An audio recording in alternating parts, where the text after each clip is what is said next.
Hello, magical ones. This is Nicole Marie, your transformational catalyst and coach here on the Magic Podcast. And this is a time where I want to dive a little bit deeper with the theme of grief to gratitude. Now, as we've been speaking the past couple weeks, we have been in a great time of transformation. Saturn and Pluto are in retrograde. Now Mercury's in retrograde and the sun is in Cancer. We are preparing for eclipse season.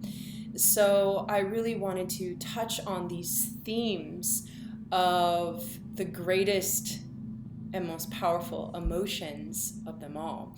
Because as I was also reminding us that we are in these lunar nodes where we are looking at what is our biggest wound and how do we evolve into a more enlightened, more embodied, evolved human being. So this is viewed through the lens of these two emotional catalysts. Now, first, I want to talk about grief. Specifically, the past couple days, we've had this Aries moon energy, which activates Chiron, who is also in Aries. So anytime the moon shifts into the same zodiac as a current transit, it also illuminates this energy as well. So this Chiron Aries is exploring the wounded masculine. The wounded masculine, what does that look like? Basically, the wounded masculine is afraid of feeling his emotions. Now, I'm talking about this also in women. Women that are also very strong and powerful have a place in themselves that they're afraid to fully show up, to fully express themselves.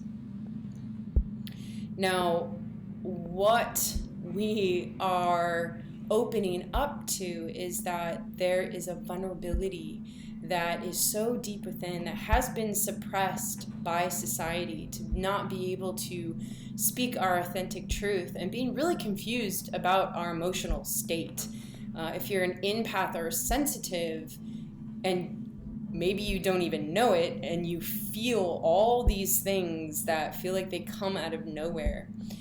And I also are reminding us that our biggest place of vulnerability is allowing ourselves to go into grief. Now, there is a lot of things that are sad about humanity right now.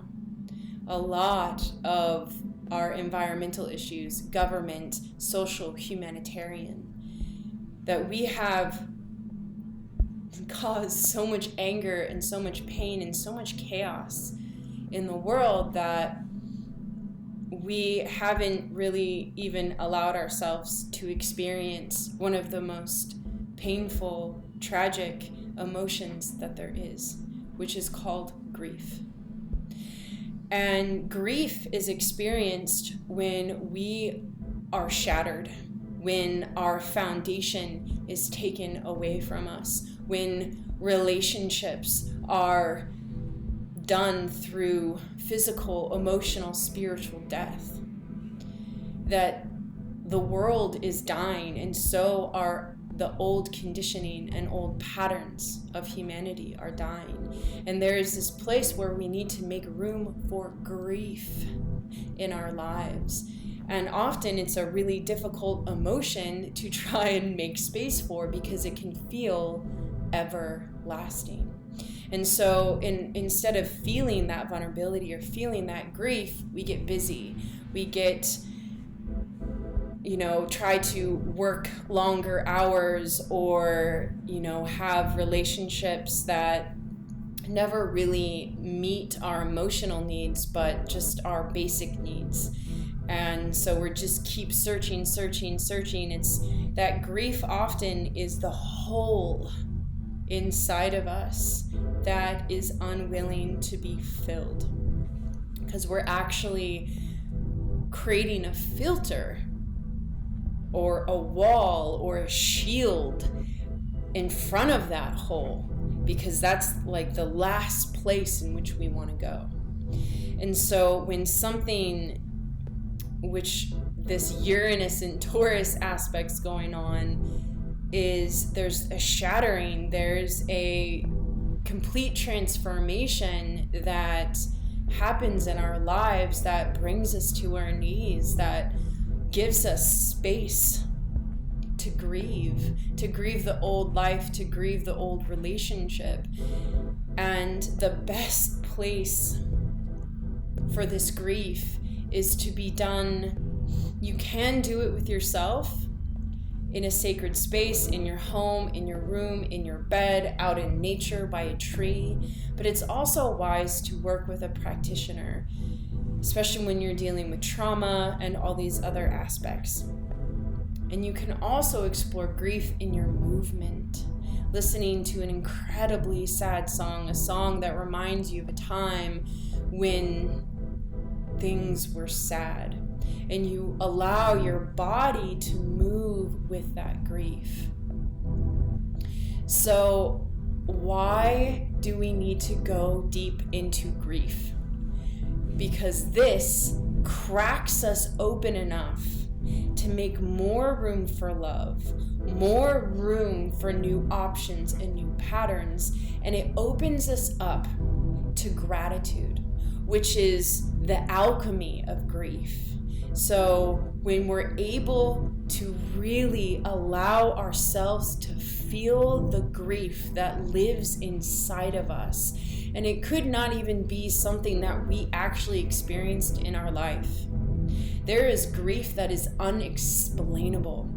There is grief that we feel from our ancestral wisdom, that we are grieving and feeling the sadness of our ancestors, that we are feeling the pain of the whales and the dolphins and the polar bears and all of nature and the trees being cut down.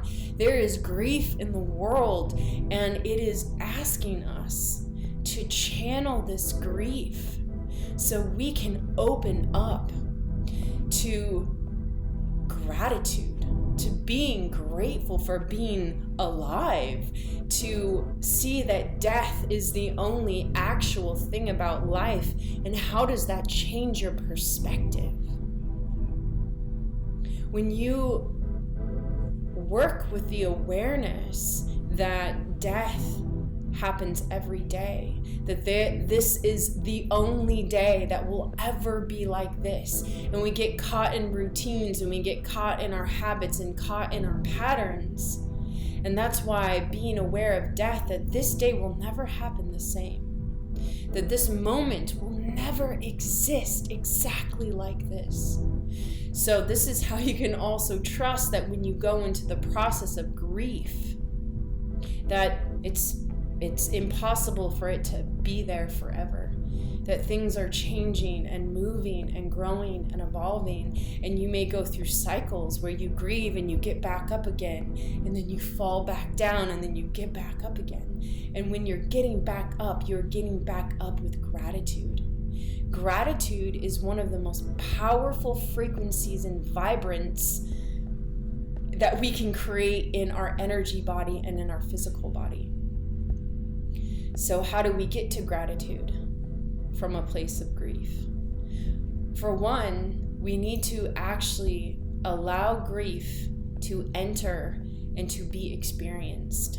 This literally means sitting and holding grief in our body, feeling where is that. Often grief lives in the heart, but maybe grief lives in your knee or in your neck, or the weight of the world upon your shoulders. You need to get in touch. Where is this grief? And then you imagine that place when the grief first originated. So maybe you were a child, or maybe it's unexplainable, but you have this feeling that it's old and it's ancient, and it lives on the tip of my right shoulder. So it's asking to be given attention and awareness too. Now I want to remind us, often we only really experience an emotion for 90 seconds.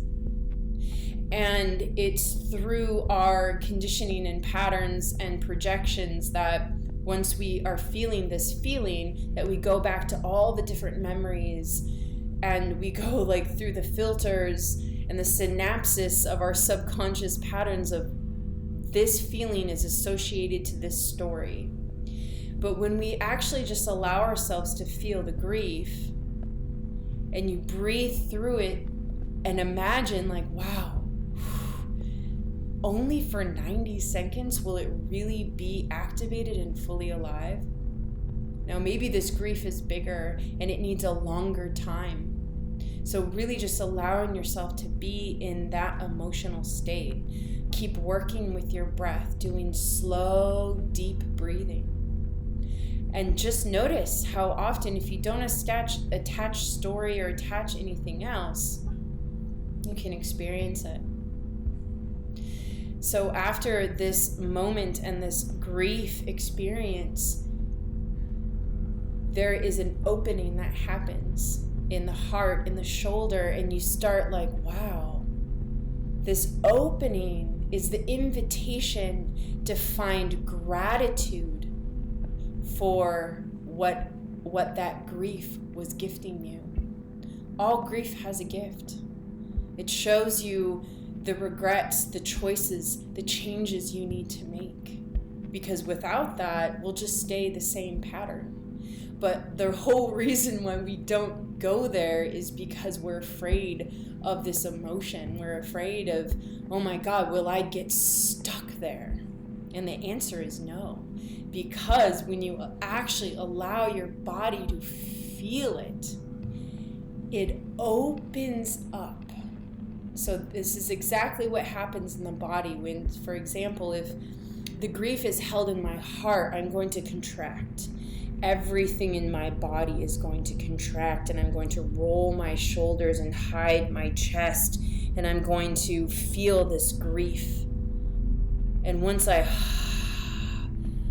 breathe it out, all of a sudden my shoulders tend to let loose, and all of a sudden my heart and my chest appear to open, and something, it's like a doorway, and you walk through, and you're all of a sudden in this place of like, wow, I'm so grateful for this awareness, because now I can solve the problem. I'm so grateful that I got to have that moment with that beautiful person. I'm so grateful for all of these emotions because they're blessing me. They're showing me how powerful I really can be.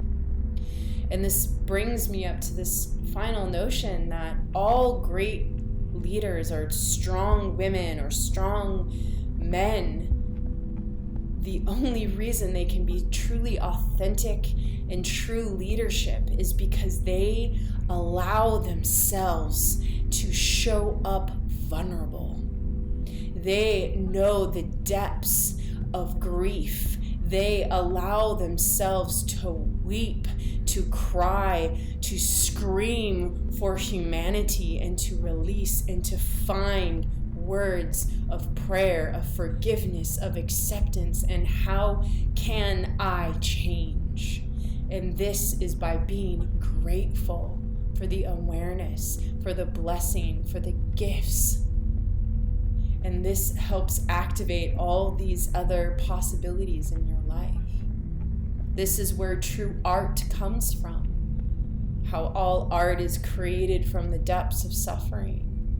But the only reason they choose to suffer is because they're not seeing the blessing in the suffering. Because the suffering is giving them this gift, this artistic vessel in which to share with the world. So I want you to start practicing, if you are in a place of suffering or depression or loss of a loved one, allow yourself at least 5 minutes a day to go into that grief. Really go, sob, snot, cry, moan, scream for 5 minutes at least. And then you snap out of that. And you say, no, okay, now I need to open up to gratitude and love. Whatever that looks like. I'm grateful I can breathe. Oh, I'm grateful that I have a loved one next to me.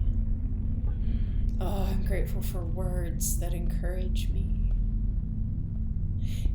I'm just grateful that my shoulders are opening right now. there is going to be a necessity for a daily practice, especially if you're going through a time of transformation, to make space, because this will open you up to the magic within you. So, dear ones, if you'd like to know more about where this grief is showing up in your life, I do astrology readings and transformation coach sessions where we look at your chart and the transits and use the cosmos to create empowerment tools, to create practices to help you really embody this place of gratitude in your life. Right now, we're all relearning, rewiring, and learning new patterns, and it can feel scary right now. And things are confusing because we're inventing and discovering something that we've never done before. So now it's time to use these tools to really open up your perspective. And that's what true practical magic is. Magic is the change of your perspective. Going from grief to gratitude is part of magic. So if you're curious to learn more, you can contact me at hello@nicolemarie.eu or check out my website at nicolemarie.eu. Until then, blessed, blessed, blessed be.